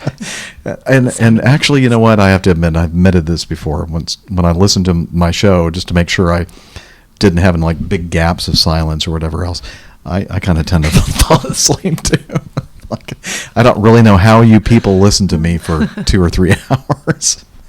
But just, don't tell me. Just let me assume that you're listening the whole time. Anyway, so thank you, Mechanic Bob, for that. And Bruce is probably just like, man, I wish I had not said anything about that. I don't know. Bruce strikes me as a good sport about it. No, Bruce is. And his wife is, I think, very much enjoying this whole thing. So, yeah. All right. Well, let's move on. We're getting close to the end. I feel sorry for Dr. Steph. She had no idea she was going to be spending this much time doing this. But you know what? Actually, I listened to the show. I knew how long it would be. It's not really. We not haven't really yet. been going that long. No. This is going to be a short show. Let's see. AIN Online. Airports. FAA adapting to LED lighting. Oh, yeah. Okay. Let's see. Let me make sure I got who sent this. Oh, Ahmad, I'm sorry, from Nigeria. He said, my question, if the lights are too bright, can't they dim them a bit? Like have a rheostat type control somewhere in the tower, or a tune into remote switch and dimmer via the pilot's comm radios? Yes, they do, I think. Does it work with LED lighting, though? Well, that's a good question. I think, aren't LED lights dimmable? I don't know. Some of them are. I don't know anything about. Okay, AIN Online. So I noticed there are a couple places that have been redoing their runways, are now putting in these LED lights that are really, you notice it. It's like, whoa, this looks different. And I think most of the people I've flown with say they like the fact that they are, I don't know, there's something distinctive about them that it seems like they're higher resolution or something. I don't know what the word is, but So this article goes on to say, in the rush to save energy by replacing incandescent light bulbs with LED, which stands for light-emitting diode-based lights, airports and the FAA are trying to deal with visibility issues caused by LEDs installed in the runway environment. Oh boy, let's see. Trying to read through this article to see what's pertinent. Pilots' reports about relative brightness in the NASA Aviation Safety Reporting System database, though few in number, confirm that there is a problem. AIN was able to find 3 such reports, one of which was filed before the new law was enacted. In one 2006 report, the pilot wrote, "I feel there are problems with the new LED taxiway lights in ATL, Atlanta. They are replacing the old incandescent lights with the new LED lights. They are very bright, making it difficult to taxi. Please look into this, as it is a big human factors event waiting to happen." A 2011 report by an airline pilot using Albuquerque, New Mexico International Sunport complained about LED runway, taxiway, and airfield marking lights. When I landed, the lights throughout the airfield were on low, and they were exceptionally bright. The excessive brightness, particularly in the approach and flare, can lead to a lack of depth perception and could lead to a very poor landing and touchdown. Okay. I don't know. Let's see. The FAA says, let's see, they are addressing the issue with the runway lighting. The solution involves replacing the 3-step regulators with a 5-step version. This upgrade allows better control of the step brightness level, according to the FAA. I have noticed they are bright. Yes, they're very bright. And I also know that I've received correspondence from the Airline Pilots Association regarding specifically LED lighting, and to kind of get some input from the pilots out there that are members of ALPA, because I guess there's some concern about this. Sure. I mean, the article makes it sound like they are on a dimming or a regulator of some sort, but it was the traditional 3-step. So maybe with the 5-step you get better control. I don't know if they've done that or implemented it. Or, I guess because they're so efficient that even when it's on its lowest setting, it's still too bright in some situations. It can be a safety hazard. I mean, I remember, I think I talked about this on the show. Got assigned at the last minute a trip up to Grand Rapids, and I'd never been to Grand Rapids. It was late at night, it was dark, and the tower was closed, and so we used the pilot-controlled lighting, by clicking it 5 times or 6 times, whatever, Sure. and that goes on to the highest level, and man, you could see those lights from, and I don't think they were LED lights, but you could see them from miles away. And then I knew that it was going to be way too bright because it's so dark, and then the brightness of the lights and the contrast and everything else. You need to turn it down. Yeah, so we clicked the 3 times or whatever it was to lower them to the medium or low setting, and they went completely off. Oops. And so I went, okay, let's bring them back on again. And so basically what we did, no matter how many clicks we did, it was either full brightness, on or off. Yes. Yeah, on or off. And so, of course, we elected to leave them on because you need to have them on. But it was, needless to say, a very firm landing on my part, because it was so bright I really couldn't tell where the runway surface was. And, we do have the audible thing that goes 50, 40, 30, 20, but that didn't help at all. You're still trying to look for it. Yeah, and I think I made the PA like, since I've been here, they've raised the runway about 10 feet. That's why we hit so hard.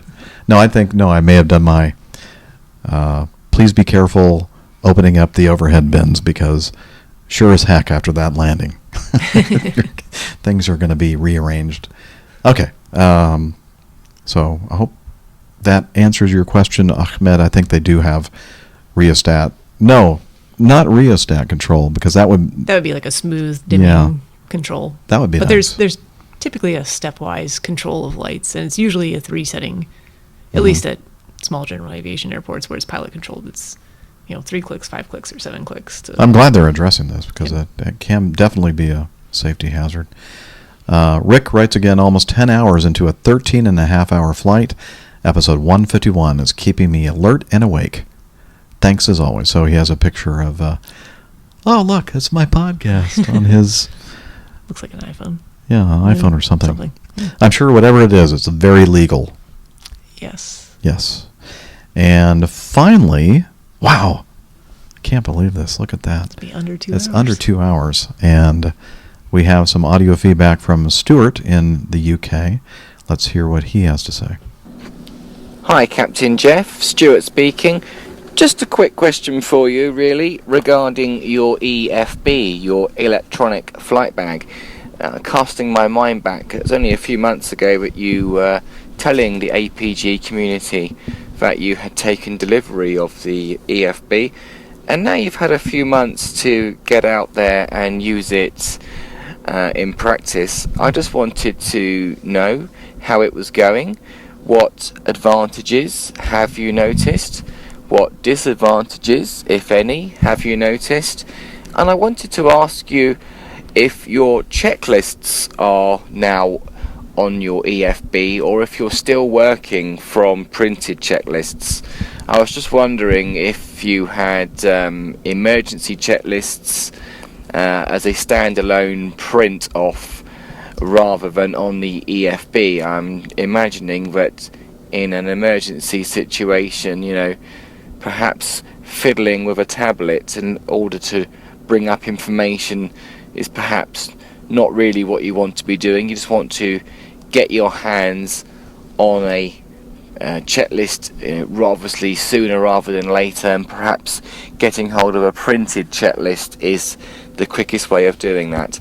But I'm no pilot, so I don't know, hence I'm asking you. And for now, good day to you. Well, thank you, Stuart. Love your accent. Great question. In fact, before we started recording the show, I was showing Dr. Steph my electronic flight bag. Is that what that EFB stands for? Yes. Anyway, it's a Surface 2 RT by Microsoft. And at first I was complaining because I'm a Mac guy, and I've been a Mac guy for a long time. 1989 was my first Macintosh computer. My first Mac was in 2002, but... Well, you're a lot younger. That's true. Yeah, you weren't even born back in 1989, probably. I was, actually. Oh, okay. I won't tell you how old I was. Okay, yeah, please don't.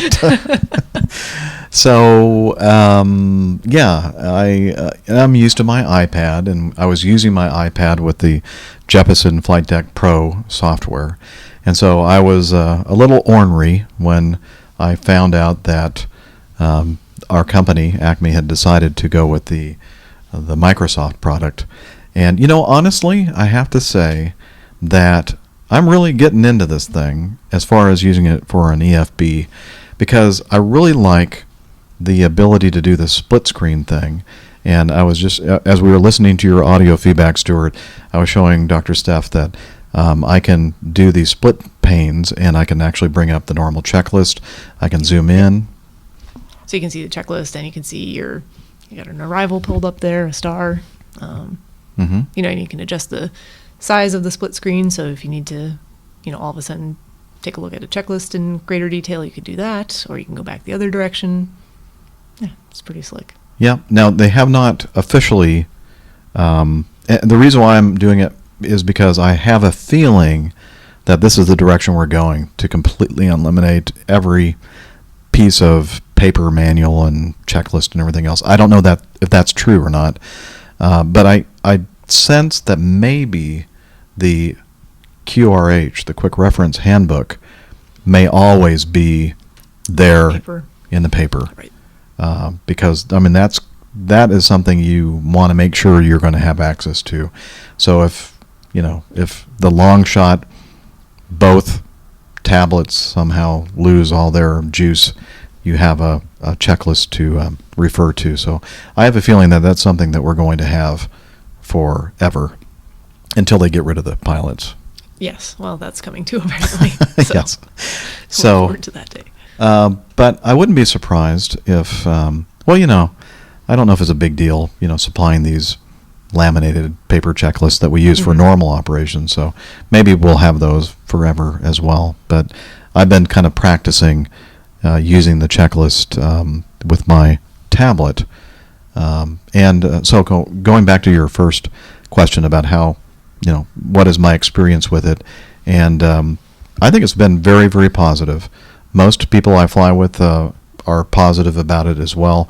I do hear that there are some older school pilots out there that maybe are not that into technology, that have been grumbling quite a bit and maybe have had some trouble using it. Yeah, I think that's true of any field, though, any profession. And I mentioned before, you'd think that airline pilots would all be like computer geeks and really into technology and that kind of thing.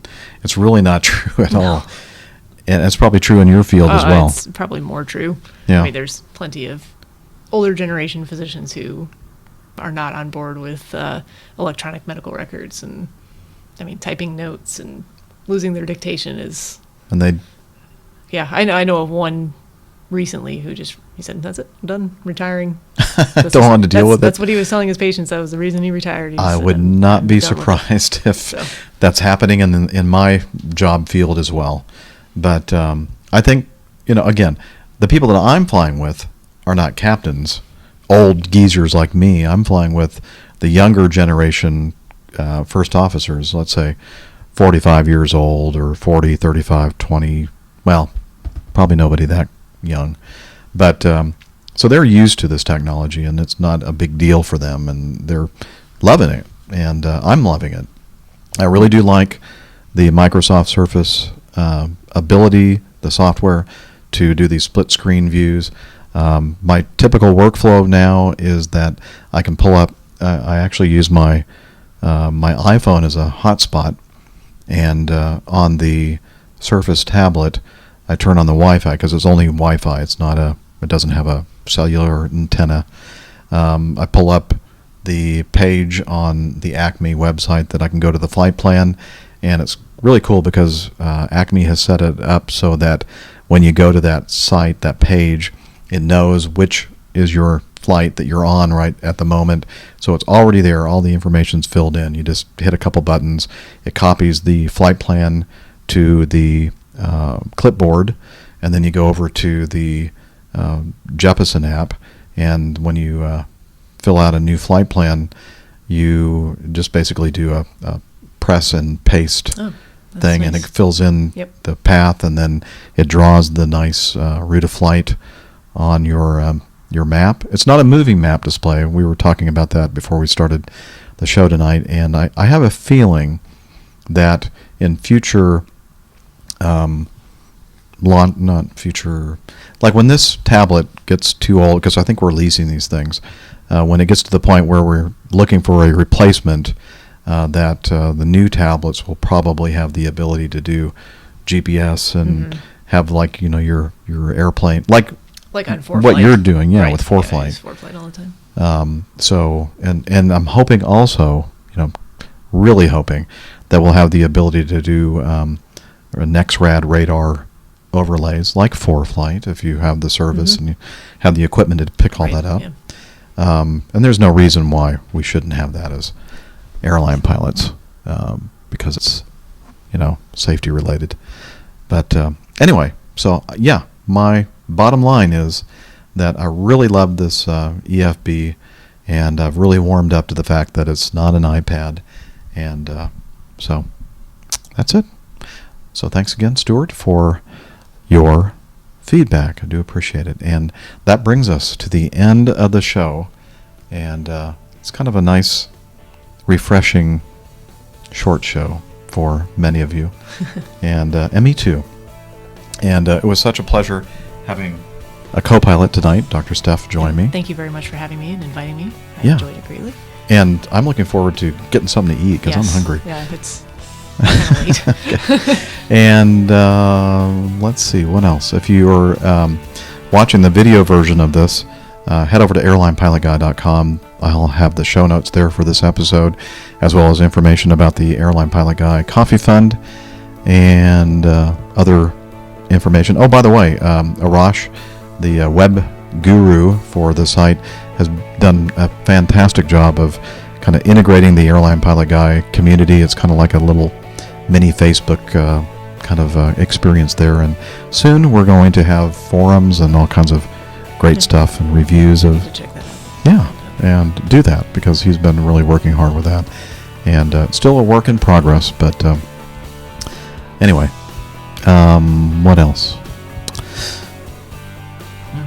I don't have anything else. Okay, I don't either, apparently. So, with that, I hope everybody has a great week.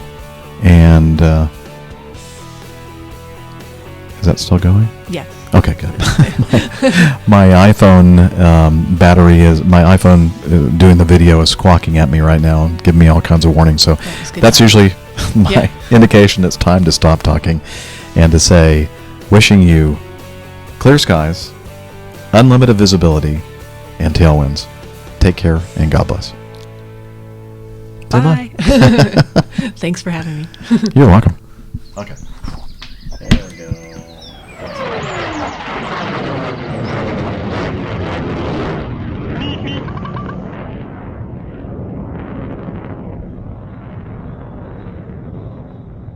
Good day.